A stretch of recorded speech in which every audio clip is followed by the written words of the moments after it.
Nunca olvidaré el día que salvé a Valentina Montero del secuestro. La famosa actriz me miró a los ojos y me susurró algo que cambiaría nuestras vidas para siempre. Lo que no sabía era que sus promesas vacías me convertirían de salvador a vengador. Crecer en las calles de Medellín no era para débiles. A mis 17 años ya conocía cada rincón, cada escondite, cada manera de sobrevivir un día más. Mi hogar era un pequeño cuarto en un edificio abandonado que compartía con otros 3 chicos en situaciones similares. Teníamos lo básico, un techo que nos protegía de la lluvia y paredes que nos daban algo de seguridad en las noches frías. Mis padres habían desaparecido cuando yo tenía apenas 9 años. Las autoridades dijeron que probablemente fueron víctimas del conflicto, pero nunca encontraron sus cuerpos. Desde entonces aprendí a valerme por mí mismo. Vendía chicles en los semáforos, limpiaba parabrisas y ocasionalmente trabajaba como mensajero para algunos negocios locales que se apiadaban de mi situación. La gente de mi barrio me conocía como Manuel, el chico trabajador que siempre estaba dispuesto a ayudar. Mis manos estaban callosas por el trabajo duro, pero mi corazón seguía siendo suave. Ayudaba a los ancianos con sus compras, jugaba fútbol con los niños más pequeños y compartía lo poco que tenía con quienes tenían menos. Esta reputación me ganó el respeto de la comunidad, algo que valoraba más que cualquier posesión material. Mi único lujo era un pequeño radio que había encontrado y reparado. Por las noches me sentaba en la azotea del edificio y escuchaba noticias, música o lo que fuera que estuviera transmitiéndose. Soñaba con mundos diferentes al mío, con posibilidades que parecían inalcanzables desde mi realidad. Medellín estaba cambiando. El turismo crecía y con él llegaban personas de todas partes del mundo. Nuestra ciudad, antes conocida principalmente por su pasado violento, ahora atraía a artistas, empresarios y celebridades. Los locales veíamos estas transformaciones con una mezcla de esperanza y recelo. Las oportunidades aumentaban, pero también lo hacían los precios y la desigualdad. Fue en este contexto que Valentina Montero, la actriz más famosa de Colombia y una estrella internacional, llegó a la ciudad para filmar su nueva película. Los medios no hablaban de otra cosa. Valentina había comenzado su carrera como modelo y rápidamente ascendió en la industria del entretenimiento. Sus películas batían récords de taquilla, sus fotos aparecían en todas las revistas y su vida era objeto de constante escrutinio público. La mañana que cambió todo comenzó como cualquier otra. Me levanté al amanecer, me lavé la cara con agua fría y salí a buscar algún trabajo. La ciudad estaba inusualmente activa. Grandes camiones y equipos de filmación bloqueaban varias calles. La gente se amontonaba tratando de conseguir un vistazo de las celebridades. No tenía tiempo para eso. Necesitaba ganar dinero para comer. Me dirigí hacia el centro comercial más exclusivo de la ciudad, donde los turistas y gente adinerada solían reunirse. Allí las propinas por limpiar parabrisas o llevar paquetes eran mejores. El sol de mediodía caía fuerte sobre mi espalda cuando la vi por primera vez. Valentina Montero salía del centro comercial rodeada de guardaespaldas. Era aún más hermosa en persona, con su largo cabello negro brillando bajo el sol y su elegante vestido resaltando su figura. La gente comenzó a amontonarse, sacando sus teléfonos para fotografiarla. Los guardias trataban de mantener el orden. Yo observaba desde lejos, fascinado no tanto por su belleza, sino por el caos que su presencia generaba. Fue entonces cuando noté algo extraño. Un hombre con gafas oscuras y una gorra se acercaba demasiado rápido hacia ella. Su mano derecha estaba dentro de su chaqueta y su mirada era intensa, determinada. Había visto esa mirada antes, en las calles, cuando alguien estaba a punto de hacer algo peligroso. Sin pensarlo 2 veces, me moví. Años en las calles me habían enseñado a reconocer el peligro y a actuar rápidamente. Me deslicé entre la multitud, ignorando los empujones y las protestas. Vi cómo el hombre sacaba algo de su chaqueta, un arma. Los guardaespaldas estaban distraídos con la multitud en otra dirección. En ese momento, todo pareció ralentizarse. Corrí los últimos metros y me lancé hacia Valentina justo cuando el hombre apuntaba. La empujé fuera de la trayectoria. Caímos al suelo juntos mientras se escuchaba un disparo. La multitud entró en pánico. La gente gritaba y corría en todas direcciones. Los guardaespaldas reaccionaron finalmente, sometiendo al atacante. Yo estaba encima de Valentina, protegiéndola con mi cuerpo. Nuestras miradas se encontraron. Sus ojos, del color del ámbar, estaban abiertos de miedo y sorpresa. Me preguntó si estaba bien. Le respondí que sí, que se quedara abajo hasta que fuera seguro. Cuando los guardias nos rodearon y nos ayudaron a levantarnos, ella no soltó mi mano. Me miró con una intensidad que nunca había experimentado. Me dijo que me había salvado la vida. Le respondí que solo hice lo que cualquiera hubiera hecho. Sonrió y negó con la cabeza. Fue entonces cuando se acercó a mi oído y susurró las palabras que cambiarían todo. Me dijo que estaba cansada de esta vida de falsedad. Me dijo que su carrera estaba construida sobre mentiras, que sus películas eran mediocres, pero tenía conexiones poderosas. Me confesó que su imagen pública era completamente fabricada y que daría lo que fuera por tener algo auténtico en su vida. Alguien auténtico como yo. Mientras los guardias nos separaban y la escoltaban hacia un automóvil blindado, ella me miró una última vez. Me dijo que no me olvidaría, que me encontraría de nuevo. Me dijo que me ayudaría a salir de las calles, que yo le había devuelto algo que creía perdido, esperanza. La vi alejarse en el vehículo de lujo, sin saber que ese encuentro casual marcaría el inicio de mi caída y posteriormente de mi venganza. Los días siguientes al incidente fueron una locura. Mi foto apareció en todos los noticieros y periódicos. El joven héroe sin hogar que salvó a la famosa Valentina Montero. Los reporteros me buscaban por todas partes. Algunos vecinos, viendo la oportunidad de ganar algo de dinero, les indicaban dónde encontrarme. Al principio me escondí. No estaba acostumbrado a tanta atención y me asustaba, pero pronto comprendí que esta podría ser la oportunidad que había estado esperando para cambiar mi vida. Decidí hablar con algunos periodistas, contar mi historia. Les hablé de mi vida en las calles, de cómo sobrevivía día a día, de mis sueños de estudiar y tener una vida mejor. Una semana después del incidente, recibí una llamada. Era un asistente de Valentina. Me dijo que la señorita Montero quería verme y agradecerme personalmente. Me invitaba a su hotel al día siguiente. No podía creerlo. Pasé horas preparándome, bañándome en la ducha comunitaria del barrio, consiguiendo ropa prestada que estuviera en mejor estado que la mía. El Hotel Continental era el más lujoso de Medellín. Nunca había estado en un lugar así. Los pisos de mármol brillaban tanto que podía ver mi reflejo. Las lámparas de cristal colgaban del techo como estrellas congeladas. Me sentía completamente fuera de lugar.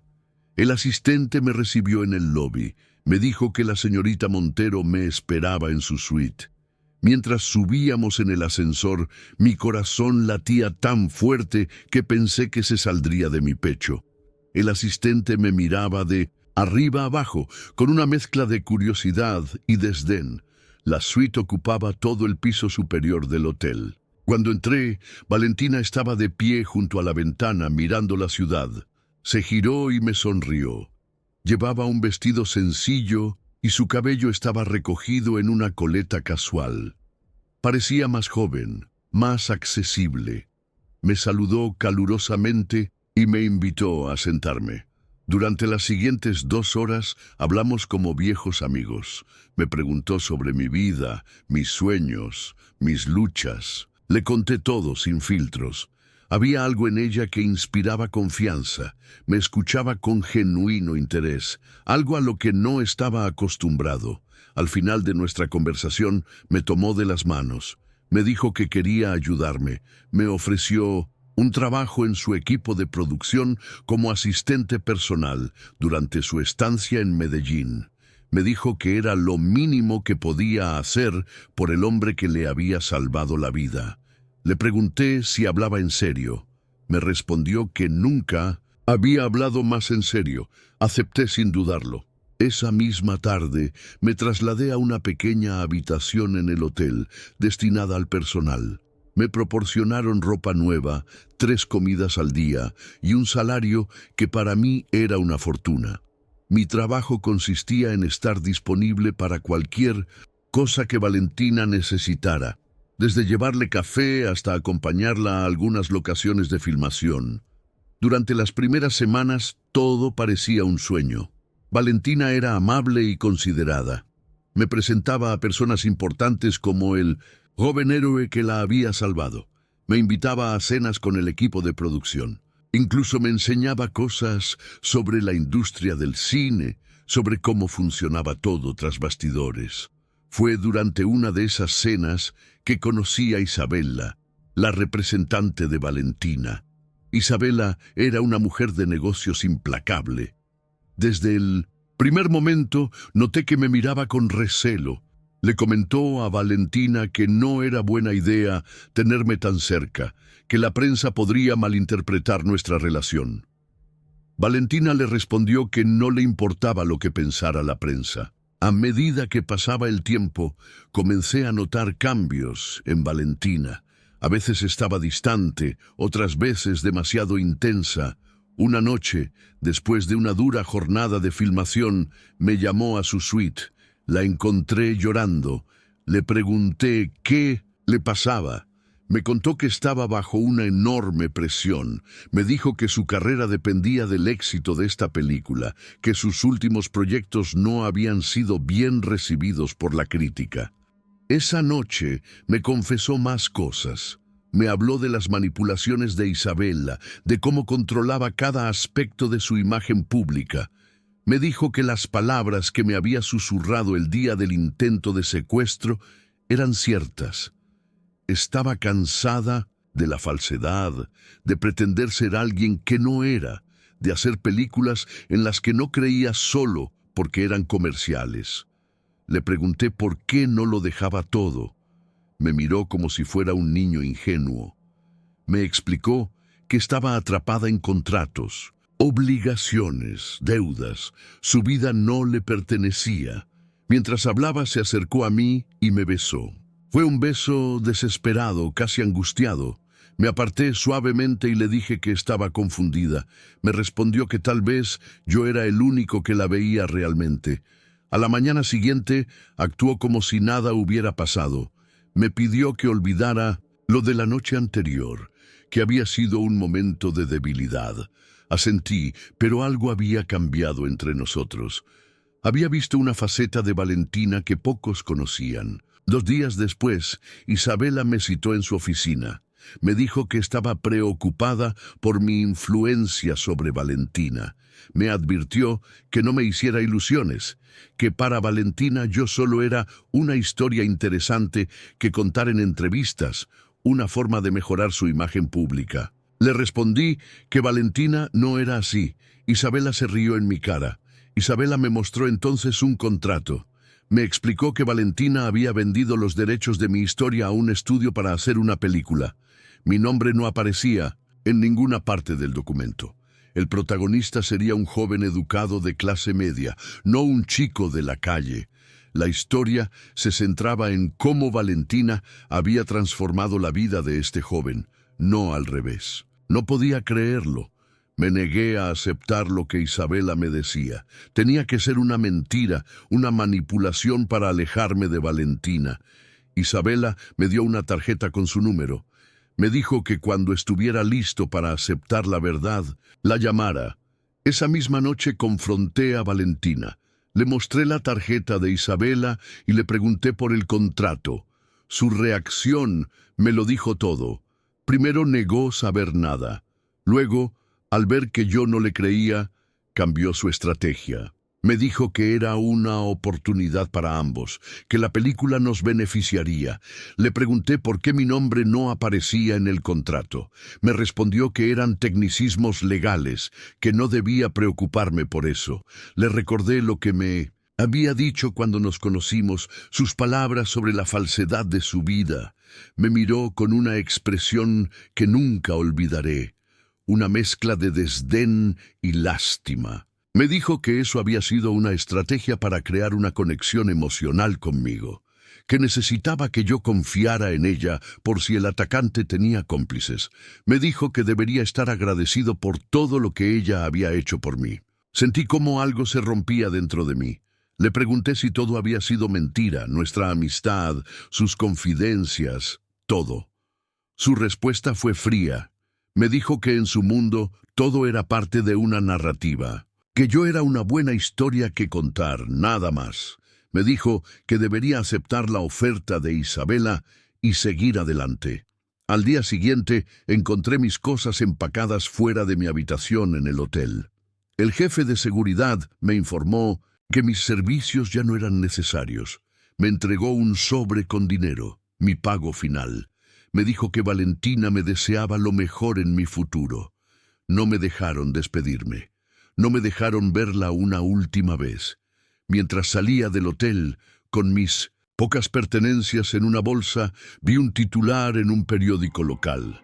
Valentina Montero anunciaba una nueva película basada en su experiencia de secuestro. Según la nota, la actriz había encontrado inspiración en este evento traumático para crear una historia sobre redención y segunda oportunidades. No se mencionaba mi nombre en ninguna parte. Esa noche, bajo la lluvia, regresé a mi antiguo refugio en el edificio abandonado. Mis amigos ya no estaban allí. El lugar había sido ocupado por otros.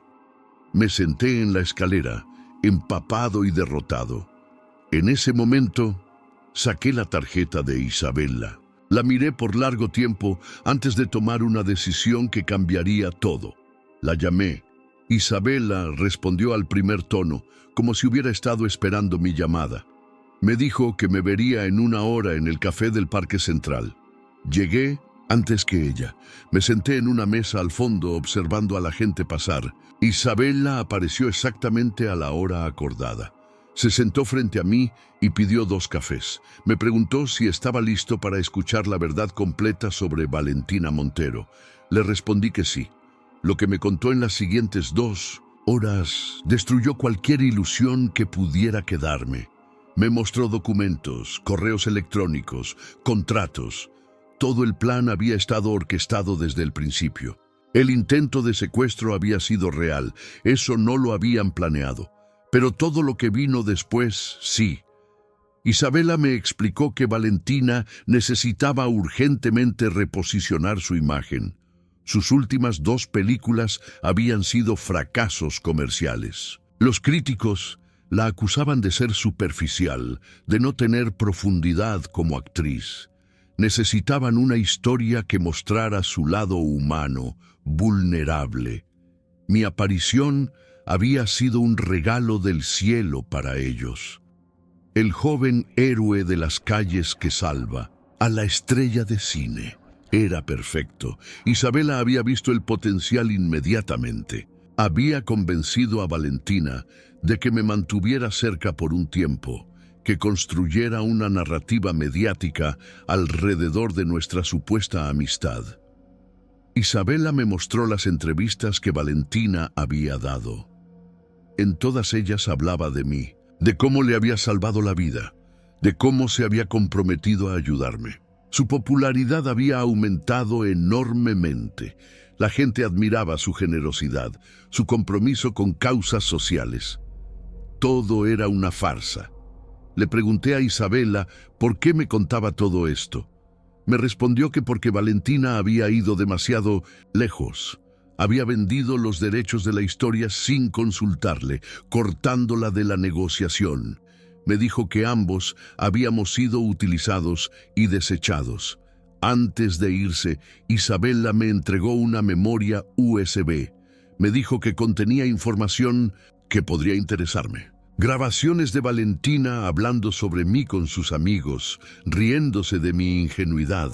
Correos donde discutía con sus abogados cómo asegurarse de que yo no pudiera reclamar nada. Fotos comprometedoras que mostraban su verdadera personalidad fuera de las cámaras. Isabela me dijo que podía usar esta información como quisiera. Me advirtió que Valentina era poderosa y tenía conexiones, pero que todos tenían puntos débiles. Me dijo que me cuidara. Luego se fue, dejándome con el café frío y la memoria USB en mi mano. Esa noche, bajo la luz de una lámpara prestada, revisé el contenido de la memoria. Cada archivo era peor que el anterior. La traición era completa, absoluta. La Valentina que había conocido, la mujer vulnerable y cansada de las mentiras, nunca había existido. Todo había sido una actuación, quizás la mejor de su carrera. El dolor dio paso a la ira a la determinación. Decidí que Valentina Montero conocería la verdad sobre las consecuencias de jugar con la vida de las personas. Decidí que si ella había construido su nueva fama a costa de mi historia, yo destruiría esa fama con la verdad. Los días que siguieron a mi descubrimiento fueron los más oscuros de mi vida. Vagué por las calles de Medellín como un fantasma, incapaz de procesar completamente la magnitud de la traición. El dinero que me habían dado como liquidación se acabó rápidamente. Volví a dormir bajo puentes, en parques, en cualquier lugar que ofreciera un mínimo refugio. La imagen de Valentina me perseguía. Su rostro aparecía en carteles promocionales de la película por toda la ciudad. En las noticias hablaban de su compromiso con causas sociales, de cómo el incidente del secuestro la había transformado en una persona más consciente de los problemas de la sociedad. Había iniciado una fundación para ayudar a jóvenes sin hogar. La ironía era insoportable. Intenté hablar con algunos periodistas, contar mi versión de la historia. Nadie me escuchó. Algunos me trataron con condescendencia, otros directamente me ignoraron. Un reportero incluso me sugirió que debería estar agradecido por la atención que había recibido, que muchos darían lo que fuera por estar en mi lugar. Una noche, desesperado y hambriento, me acerqué a la premier de la película en Medellín. La vi llegar en su limusina, radiante en un vestido de diseñador. La multitud la aclamaba. Intenté acercarme, gritarle, confrontarla. Los guardias de seguridad me detuvieron antes de que pudiera llegar a ella. Me sacaron a rastras, advirtiéndome que no volviera. Esa humillación pública fue el fondo del pozo. Esa noche lloré como no lo había hecho desde la desaparición de mis padres. Lloré por mi ingenuidad, por mis sueños rotos, por la crueldad de un mundo que permitía que personas como Valentina prosperaran mientras otras como yo eran descartadas sin remordimiento. Al amanecer, algo había cambiado dentro de mí. El dolor seguía ahí, pero ahora estaba acompañado de una claridad que no había experimentado antes. Comprendí que mi error había sido creer que alguien como Valentina podía ver valor en alguien como yo. Había confundido su interés calculado con genuina preocupación. Me propuse levantarme una vez más. Busqué a mis antiguos contactos en el barrio. Conseguí trabajo en un taller mecánico. El dueño, don Pedro, me había conocido desde niño y siempre había creído en mí. Me ofreció un pequeño cuarto detrás del taller donde podía quedarme. Trabajaba desde el amanecer hasta la noche, aprendiendo todo lo que podía sobre mecánica, ahorrando cada peso. Durante este tiempo, seguí revisando periódicamente el contenido de la memoria USB que Isabela me había dado. Estudiaba los archivos, tratando de entender cómo podría usarlos. Algunos eran demasiado técnicos, contratos legales que no comprendía completamente. Otros eran devastadores en su crueldad. Grabaciones de Valentina riéndose con sus amigos sobre cómo yo la miraba, imitando mi acento de la calle, burlándose de mi ropa. Un día, mientras arreglaba el auto de un cliente, escuché en la radio una entrevista con Valentina. Hablaba de su nueva película, de cómo se había inspirado en personas reales para crear su personaje. El entrevistador le preguntó específicamente por mí, por el joven que la había salvado. Valentina respondió que habíamos perdido contacto, que yo había preferido seguir mi propio camino lejos de las cámaras. Dijo que respetaba mi decisión y que me deseaba lo mejor. Cada palabra era una mentira. Esa noche no pude dormir. La rabia me consumía. Decidí intentar una última vez resolver esto de manera justa. Conseguí el número del estudio que producía la película basada en mi historia. Llamé repetidamente hasta que finalmente alguien me atendió. Expliqué quién era y pedí hablar con alguien del departamento legal. Me transfirieron varias veces, cada persona mostrando menos interés que la anterior. Finalmente, un abogado junior accedió a escucharme. Le expliqué la situación, cómo habían usado mi historia sin mi consentimiento, cómo habían cambiado los hechos para beneficiar a Valentina. Le dije que tenía pruebas, correos electrónicos, grabaciones. El abogado me escuchó en silencio. Cuando terminé, me preguntó si tenía representación legal. Le respondí que no podía permitirme un abogado. Suspiró y me dijo que sin un abogado no podría hacer nada. Antes de colgar, me dio un consejo. Me dijo que personas como yo no ganaban contra personas como Valentina. Me dijo que la industria la protegería, que tenía demasiado poder e influencia. Me sugirió que siguiera con mi vida y olvidara todo el asunto. Esa llamada fue la confirmación final de que el sistema no estaba diseñado para personas como yo.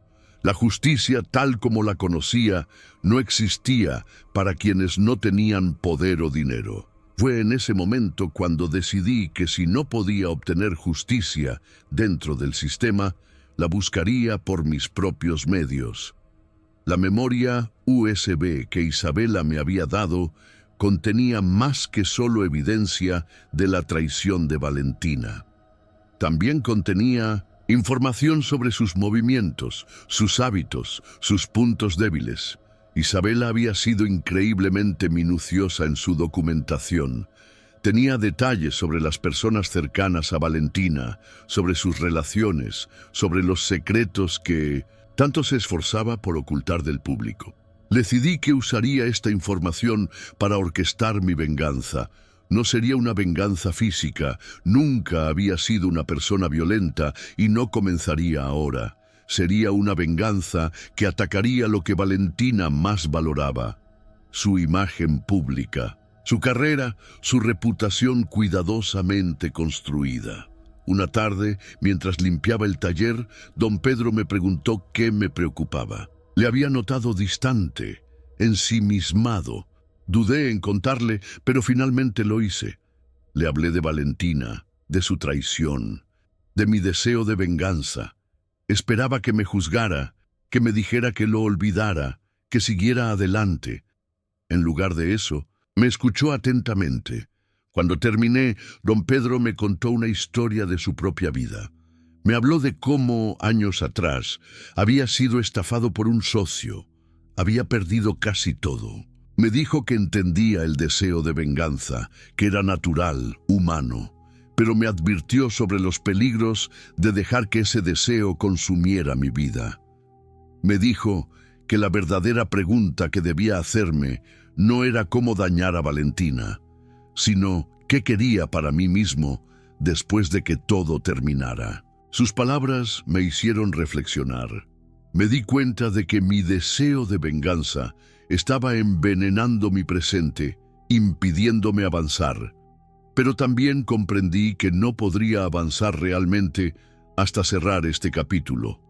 Necesitaba que Valentina enfrentara las consecuencias de sus acciones, no solo por mí, sino por todos los que ella había usado y descartado a lo largo de su carrera. Esa noche tomé una decisión.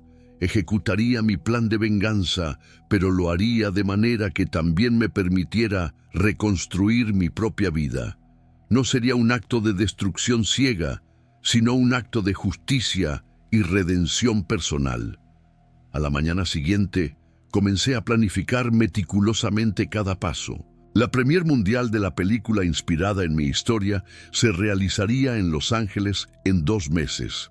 Ese sería el momento perfecto para mi movimiento. Necesitaba estar allí, necesitaba recursos, necesitaba apoyo. Sabía que no podría hacerlo solo. Don Pedro, viendo mi determinación, me ofreció su ayuda. Me presentó a su sobrino Carlos, un periodista que trabajaba para un medio digital independiente. Carlos se interesó inmediatamente en mi historia. A diferencia de los periodistas mainstream, él no temía enfrentarse a figuras poderosas. De hecho, se especializaba en exponer las mentiras de los poderosos. Con Carlos como aliado, comencé a ver una forma de ejecutar mi plan. No solo expondría a Valentina, sino que reclamaría mi propia historia. Usaría la verdad como mi arma más poderosa. La decisión estaba tomada. El plan comenzaba a tomar forma. La cuenta regresiva para la venganza había comenzado. Revenge planning, la planificación de mi venganza, requería precisión y paciencia. No podía permitirme errores. Valentina Montero no era cualquier persona. Era una celebridad internacional con un equipo legal poderoso y conexiones en las más altas esferas. Un movimiento en falso y sería yo quien terminaría destruido. Lo primero que necesitaba era reunir y organizar toda la evidencia disponible. Pasé semanas analizando cada archivo de la memoria USB que Isabela me había entregado. Había correos electrónicos, contratos, grabaciones, fotos. Era un tesoro de información, pero necesitaba estructurarlo de manera coherente para contar una historia convincente. Carlos, el sobrino periodista de Don Pedro, me ayudó con esta tarea. Me enseñó a identificar qué pruebas eran legalmente obtenibles y cuáles podrían causar problemas si las usábamos. Me explicó conceptos como difamación y calumnia, términos que nunca había considerado, pero que ahora eran cruciales para mi plan. Una noche, mientras revisábamos algunos archivos, encontramos algo que cambiaría todo el enfoque de nuestra estrategia.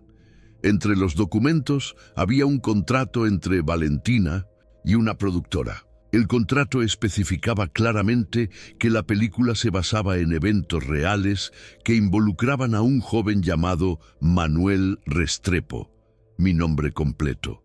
Más importante aún, incluía una cláusula que estipulaba que Valentina afirmaba tener todos los derechos sobre la historia, algo que nunca me había consultado ni compensado. Carlos se emocionó con este descubrimiento. Me explicó que esto era exactamente lo que necesitábamos. Era prueba documental de apropiación indebida. Teníamos base legal para actuar. Ahora necesitábamos amplificar nuestra voz, asegurarnos de que nuestra historia llegara al público adecuado. El siguiente paso fue contactar a otros periodistas e influencers que pudieran estar interesados en nuestra historia. Carlos utilizó sus contactos en la industria para programar reuniones discretas.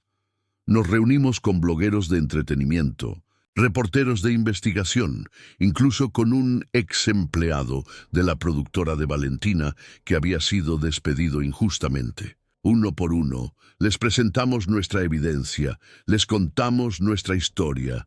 Algunos se mostraron escépticos, temerosos de las repercusiones. Otros vieron el potencial de una primicia que podría impulsar sus carreras. Pero todos coincidieron en que necesitábamos más, algo que hiciera imposible ignorar nuestra denuncia. Fue entonces cuando decidimos contactar a Isabela nuevamente. Carlos me advirtió que era arriesgado, que Isabela tenía sus propios intereses y podría traicionarnos. Pero también sabíamos que ella era la única que tenía acceso directo al círculo interno de Valentina. Isabela accedió a reunirse conmigo en un café discreto en las afueras de la ciudad. Cuando le conté nuestro plan, al principio se mostró reticente. Me dijo que Valentina seguía siendo poderosa, que podría destruir su carrera si descubría su participación. Le mostré la evidencia que habíamos recopilado. Le expliqué cómo planeábamos utilizarla. Lentamente, comenzó a cambiar de opinión. Lo que finalmente la convenció fue mi promesa de que no la expondríamos, que su nombre no aparecería en ninguna parte. También le ofrecí un porcentaje de cualquier compensación que pudiera recibir si ganábamos algún caso legal contra Valentina. Isabela era pragmática. Vio la oportunidad y decidió tomarla. Con Isabela a bordo, nuestro acceso a información privilegiada aumentó significativamente. Nos proporcionó detalles sobre los eventos promocionales de la película, sobre las entrevistas programadas, sobre los puntos vulnerables en la narrativa oficial. Más importante aún, nos dio acceso a grabaciones recientes de reuniones donde Valentina y su equipo discutían cómo manejar cualquier pregunta relacionada conmigo. En una de esas grabaciones, Valentina instruía a su equipo sobre qué decir si alguien preguntaba por mí. Les decía que respondieran que habíamos llegado a un acuerdo amistoso, que yo había recibido una generosa compensación y que había decidido mantenerme alejado de la publicidad. Todo era mentira. Con esta nueva evidencia, nuestra estrategia tomó forma definitiva. Decidimos enfocarnos en el momento de mayor visibilidad para Valentina, la premier mundial de la película en Los Ángeles. Sería un evento mediático masivo, con cobertura internacional. El escenario perfecto para nuestra revelación. El problema era logística. Necesitaba viajar a Los Ángeles, algo que nunca había hecho. Necesitaba pasaporte, visa, boletos de avión, hospedaje. El costo era prohibitivo para alguien como yo. Don Pedro se ofreció en ayudarme, pero yo no quería abusar de su generosidad. Había hecho suficiente por mí. Carlos sugirió una solución alternativa. Su medio digital estaba interesado en cubrir la premier. Podría incluirme como parte de su equipo, como consultor local para su reportaje sobre la película basada en eventos en Medellín.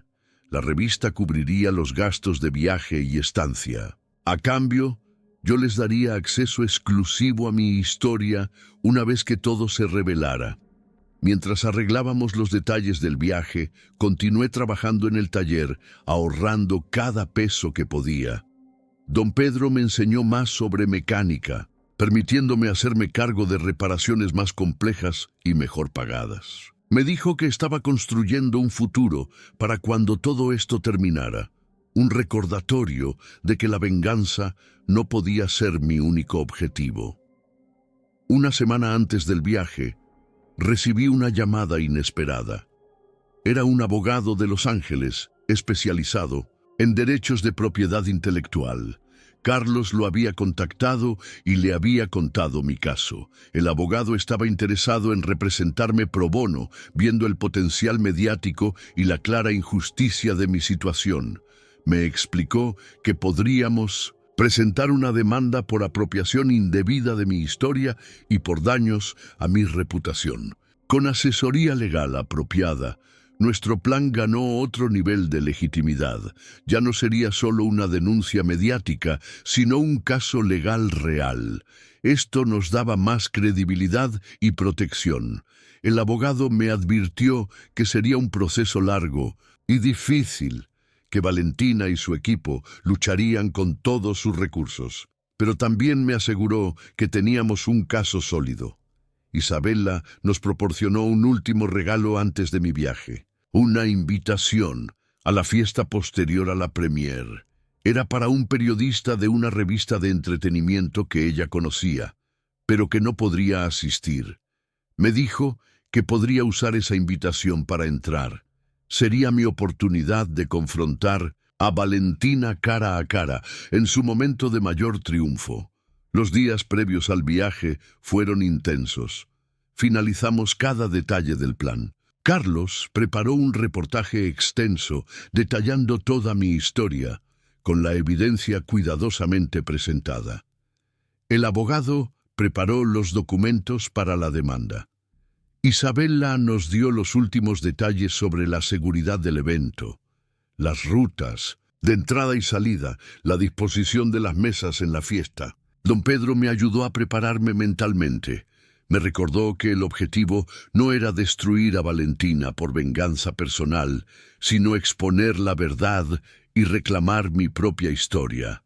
Me dijo que mantuviera la calma en todo momento, que no me dejara provocar, que me mantuviera digno incluso cuando todo se volviera caótico. La noche antes del viaje, revisé una última vez todo el material. Las grabaciones, los contratos, las fotos, toda la evidencia de cómo Valentina Montero había utilizado mi historia, mi vida para impulsar su carrera, mientras me descartaba como un objeto desechable. Sentí una mezcla de emociones, nerviosismo, ansiedad, pero también una extraña calma. Sabía que lo que estaba haciendo era justo, necesario. Esa noche apenas dormí. Al amanecer, don Pedro me llevó al aeropuerto. Me abrazó fuertemente antes de despedirse.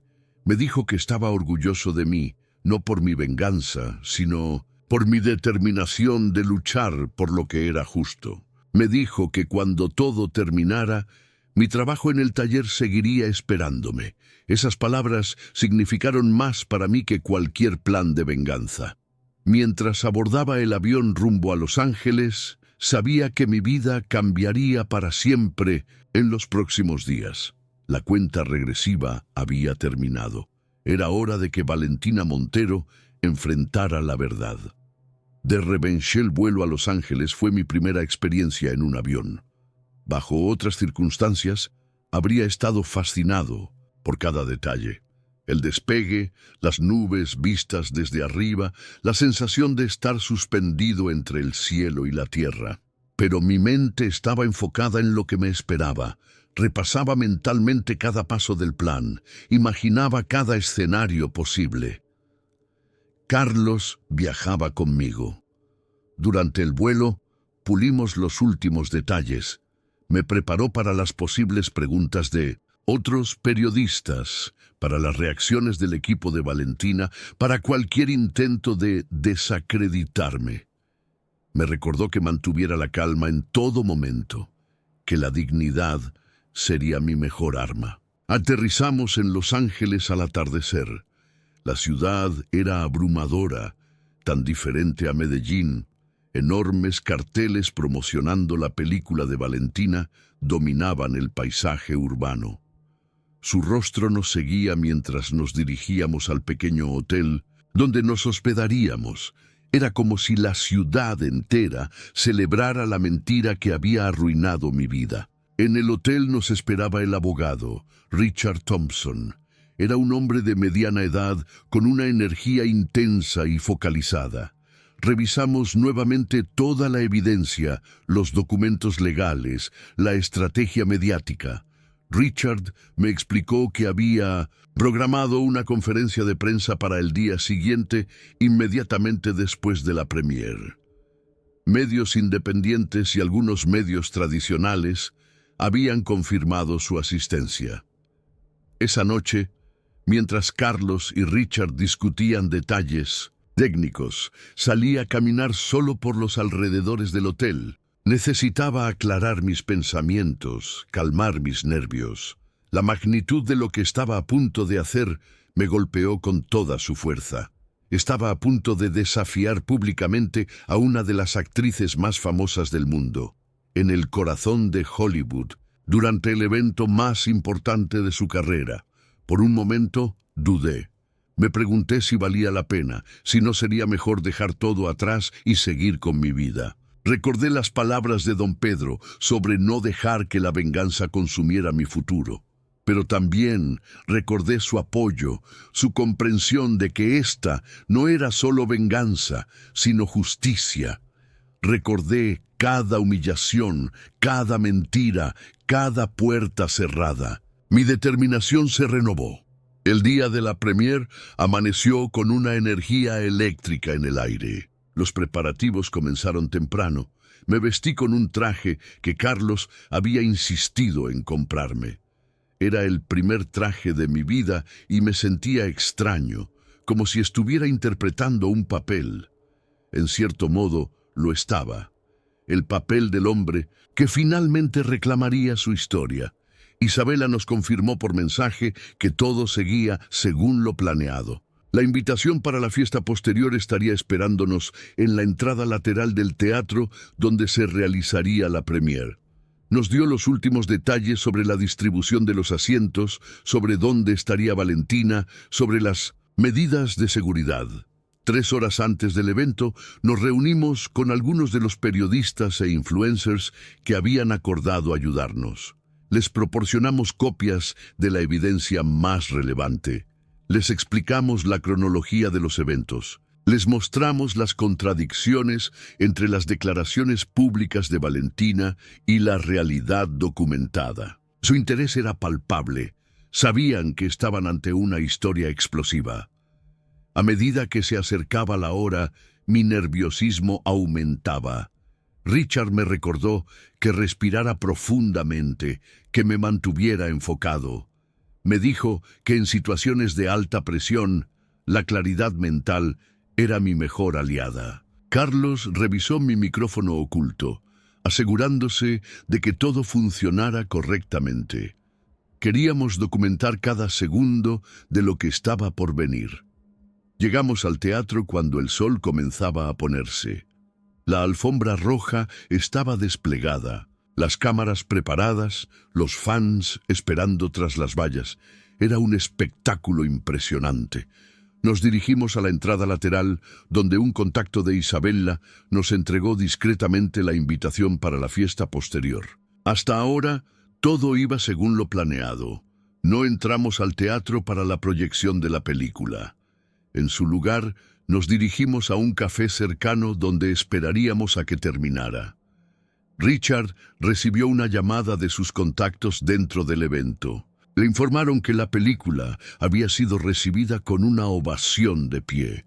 Valentina había dado un emotivo discurso agradeciendo a todos los que la habían apoyado durante el traumático incidente del secuestro. Habló de cómo había transformado esa experiencia negativa en algo positivo. No mencionó mi nombre ni una sola vez. Cuando la proyección terminó y comenzó la fiesta posterior, nos pusimos en marcha. La fiesta se realizaba en un elegante salón a pocas cuadras del teatro.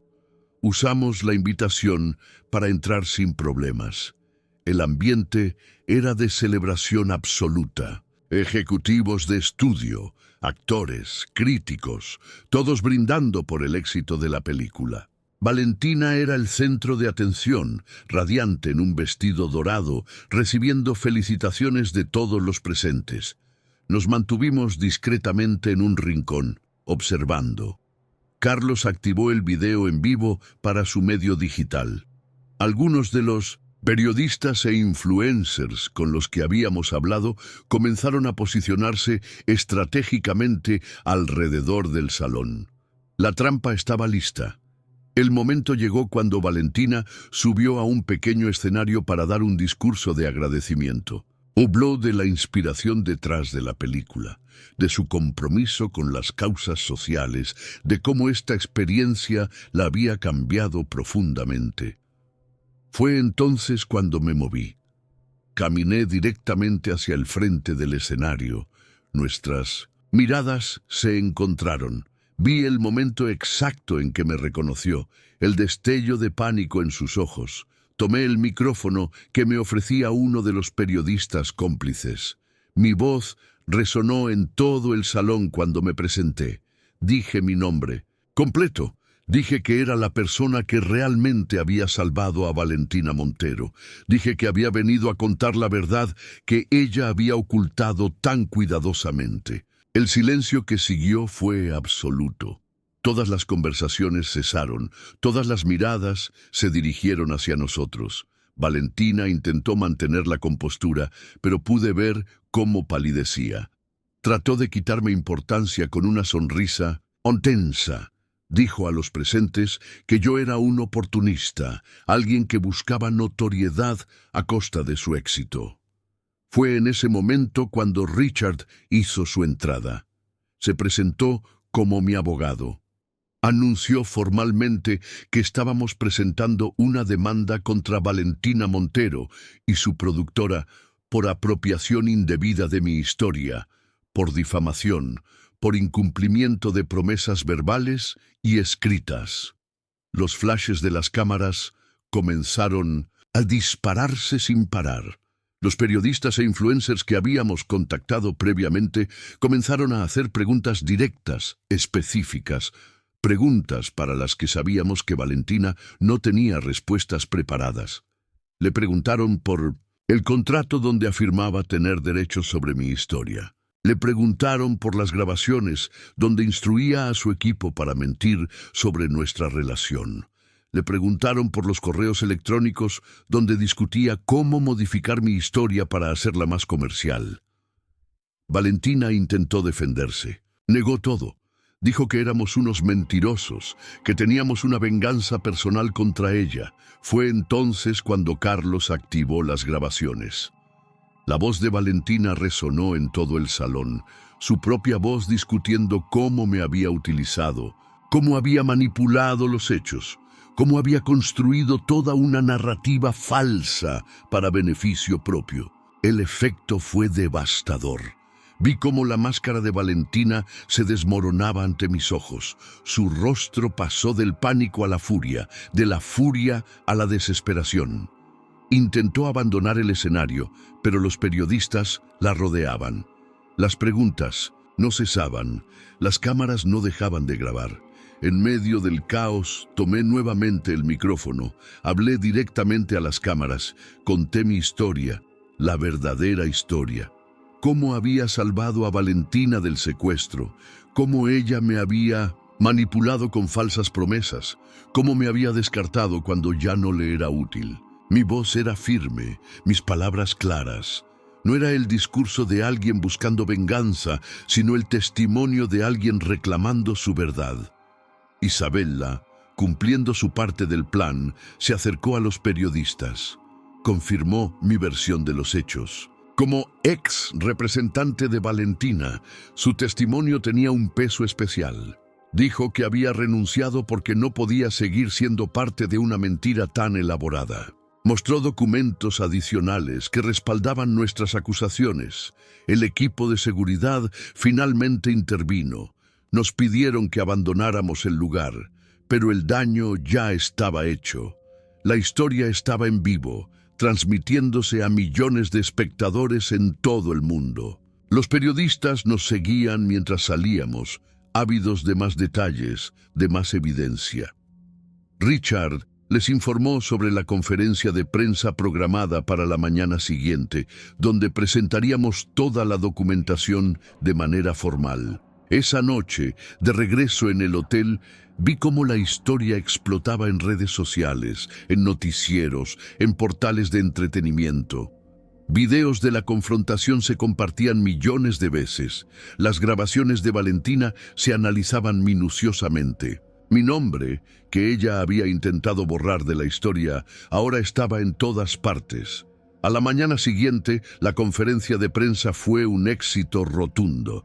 Sala llena, medios de todo el mundo. Richard presentó formalmente la demanda legal. Carlos publicó un extenso reportaje con toda la evidencia. Yo di mi testimonio, respondí preguntas, compartí detalles que no había revelado la noche anterior. Las reacciones no se hicieron esperar. El estudio anunció que estaba investigando las acusaciones. Varios patrocinadores suspendieron sus contratos con Valentina. Celebridades que la habían apoyado públicamente comenzaron a distanciarse. La película, que había sido recibida con aplausos la noche anterior, ahora estaba bajo escrutinio. Críticos y espectadores comenzaban a verla bajo una nueva luz, cuestionando su autenticidad, su mensaje. Valentina intentó defenderse con un comunicado oficial. Negó todas las acusaciones, me acusó de difamación, amenazó con contrademandar, pero su credibilidad estaba severamente dañada. Cada negación suya era contrastada con evidencia concreta. Cada amenaza legal era respondida con más documentos que respaldaban nuestra versión. Los días siguientes fueron un torbellino mediático. Di entrevistas para medios de todo el mundo. Mi historia completa, sin filtros ni manipulaciones, llegó a millones de personas. Recibí mensajes de apoyo de desconocidos, de celebridades, de organizaciones que trabajaban con jóvenes sin hogar. Una semana después de la premier, recibimos la primera oferta de acuerdo extrajudicial. El estudio, viendo el daño a su reputación, quería resolver el asunto discretamente. Ofrecían una compensación económica considerable, crédito oficial como inspiración de la película y una disculpa pública. Richard me aconsejó no aceptar, esperar por una mejor oferta. Tenía razón.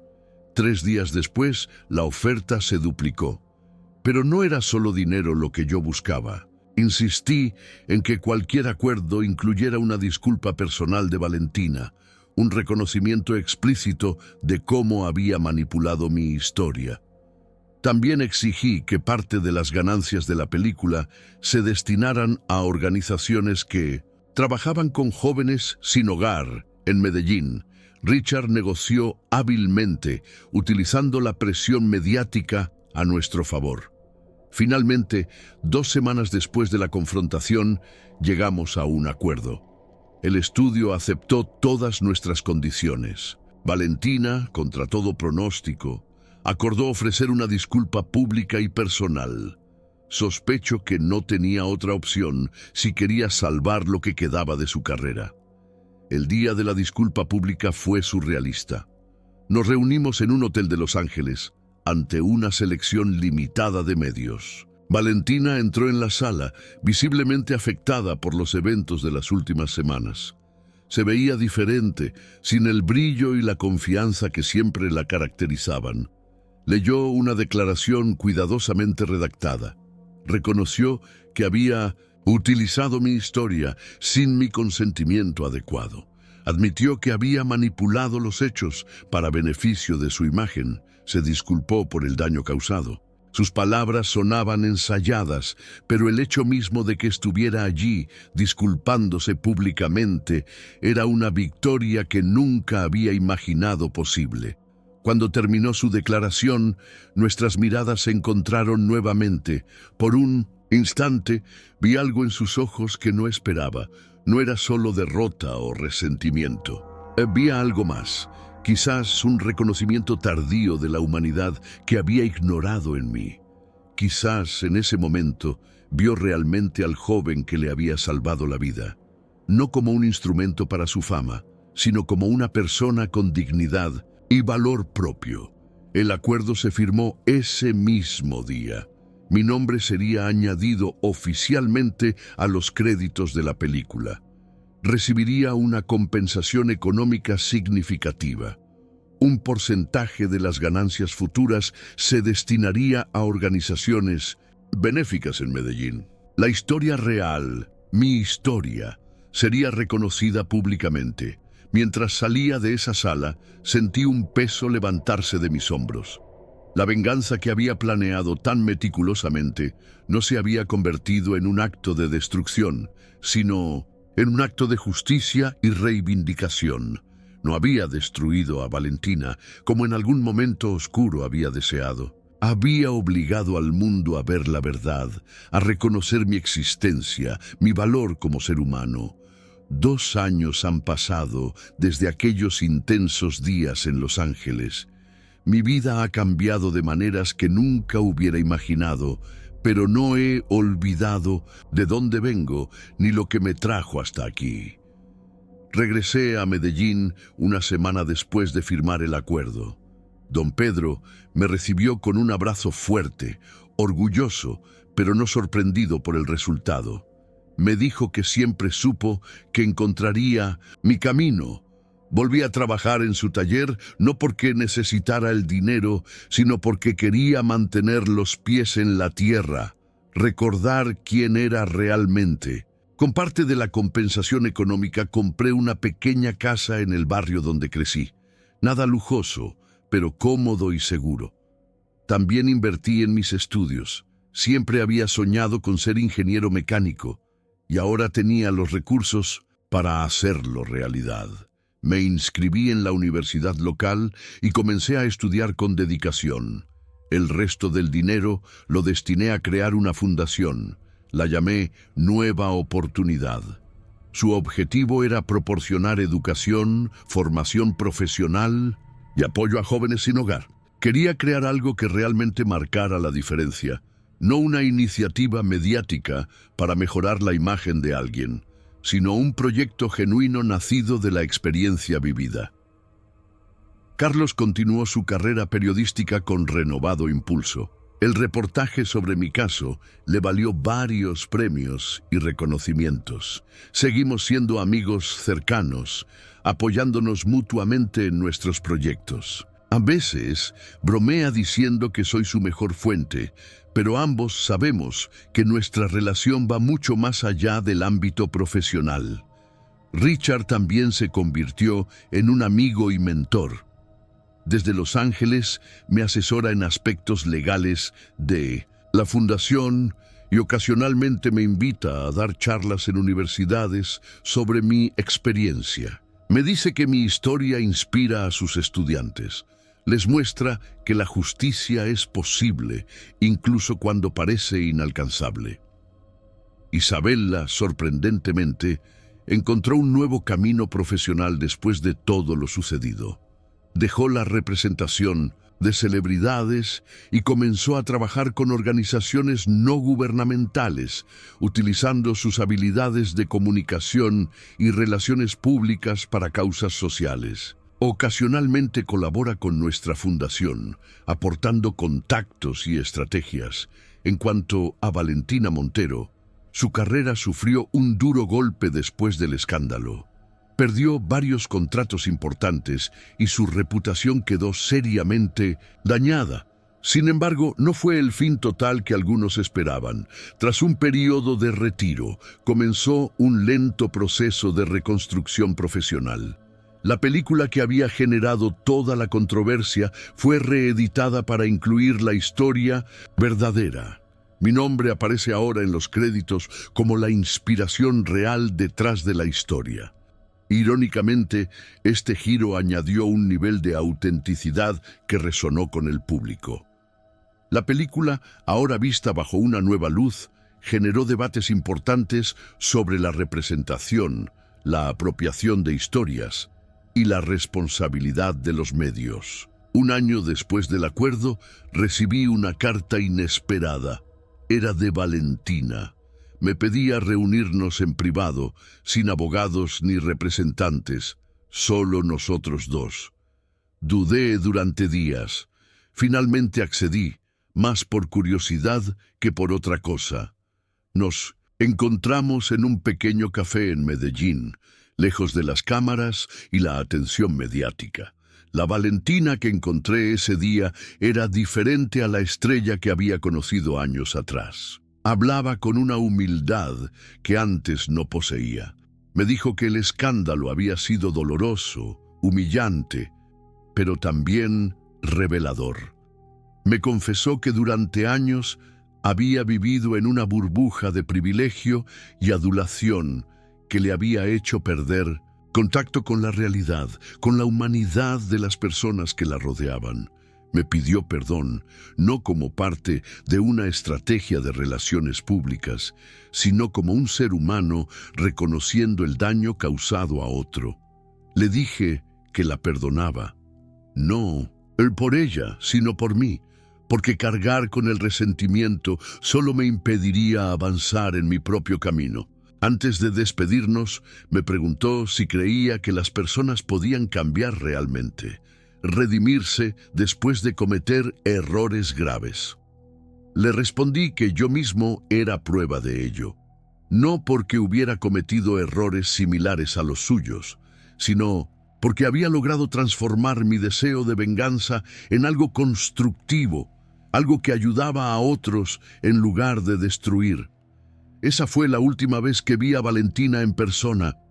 Sé por noticias que ha reorientado su carrera hacia proyectos con mayor significado social.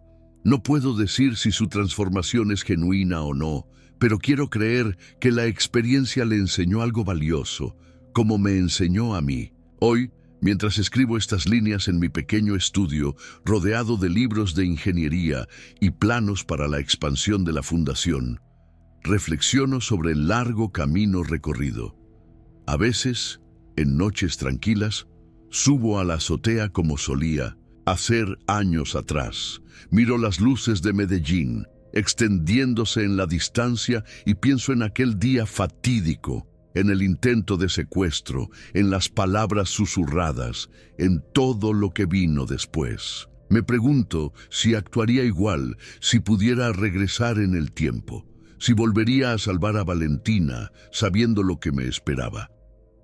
La respuesta siempre es sí, no por ella, sino por quien soy yo, porque en ese instante actué siguiendo mi verdadera naturaleza, sin cálculos ni expectativas. La venganza que una vez planeé me dio justicia, pero no fue eso lo que me dio paz. Fue comprender que mi valor no dependía del reconocimiento de Valentina ni de nadie más, que mi historia, mi verdad, era poderosa por sí misma. Las estrellas brillan sobre Medellín esta noche, como brillaban aquel día que cambió mi vida. Pero ahora las miro con ojos diferentes. Ya no son símbolos de mundos inalcanzables, sino recordatorios de que todos, no importa de dónde vengamos, tenemos derecho a reclamar nuestro lugar bajo el mismo cielo, a que nuestra voz sea escuchada, a que nuestra verdad sea reconocida. Mi nombre es Manuel Restrepo. Esta es mi historia, mi verdadera historia, y nadie volverá a arrebatármela jamás.